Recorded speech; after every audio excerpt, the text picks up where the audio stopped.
Kita marinate dengan buttermilk 24 jam. Nak bagi rasa betul serap tepung mixture ni, kita ada 18 jenis spices. This is the signature of Nashville hot chicken, which dia dip in spice oil. Lepas tu kita bagi the seasoning sekali. Kita letak roti kat bawah tu supaya dia boleh serap. This is the ultimate comfort food. Cik Abang pakai 3 jenis cheese, breadcrumb kat atas. Saya punya personal favourite, slider.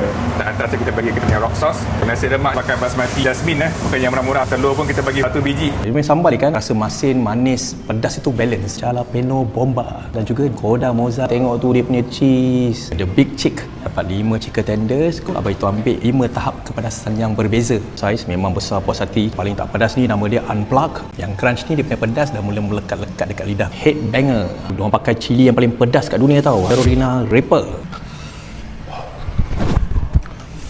Pedas. First time makan chicken tenders yang paling pedas bagi abang itu.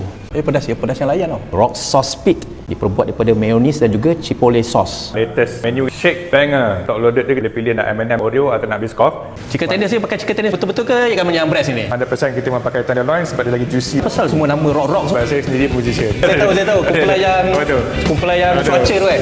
Masih puas hati dengan chicken tender kat sini. Semoga bertambah maju. Amin. Kalau korang mencari chicken tenders yang best kat mana?